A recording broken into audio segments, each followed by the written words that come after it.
स्वागत है आपका अभी क्लासेस डाउट्स में। और आपका सवाल है कि ये जो सिंधु घाटी सभ्यता है इसको हम लोग हड़प्पा सभ्यता क्यों कहते हैं, क्या सवाल है। या तो आपसे उल्टा सवाल पूछा जा सकता है कि हड़प्पा जो सभ्यता है उसे सिंधु घाटी सभ्यता क्यों कहते हैं। तो दोनों ही सवाल का जवाब हम लोग इस प्रकार से लिख सकते हैं कि जो हमारी सिंधु घाटी सभ्यता है उसको हम हड़प्पा सभ्यता इसलिए कहा जाता है क्योंकि हड़प्पाई नामक स्थल पर ही सर्वप्रथम 1921 में राय बहादुर दयाराम साहनी ने उत्खनन करवाया और नगरीय सभ्यता को प्रकाश में लाया। यानी सबसे पहले जिस सभ्यता स्थल को खोजा गया था उसका नाम है हड़प्पा, जो अभी वर्तमान में पाकिस्तान में है।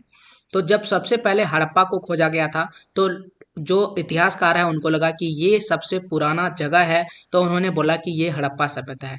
लेकिन जब हड़प्पा के अलावा कोई अन्य जगह जैसे कि मोहनजोदड़ो हो गया, कालीबंगा हो गया, ऐसे अन्य स्थल जब खोजा जाने लगा और जब पता चला कि वो सारे स्थल कहाँ पर है, या तो सिंधु नदी के किनारे है या तो सिंधु नदी के आसपास मौजूद है, इसलिए पुराने इतिहास में नियम है कि जिस नदी के किनारे होगा उसी नदी के नाम से सभ्यता का नाम रखा जाएगा। तो हमने इस पूरी सभ्यता का नाम रख दिया सिंधु घाटी सभ्यता।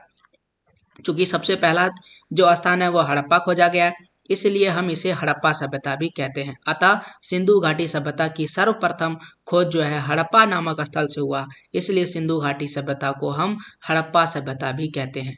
और दूसरा जवाब क्या होगा कि जो सभी स्थल है वो सिंधु घाटी सिंधु नदी के आसपास है, इसलिए हम इसे सिंधु घाटी सभ्यता कहते हैं। तो ये था आपके सवाल का जवाब कि आखिरकार हम सिंधु घाटी सभ्यता को हड़प्पा सभ्यता क्यों कहते हैं।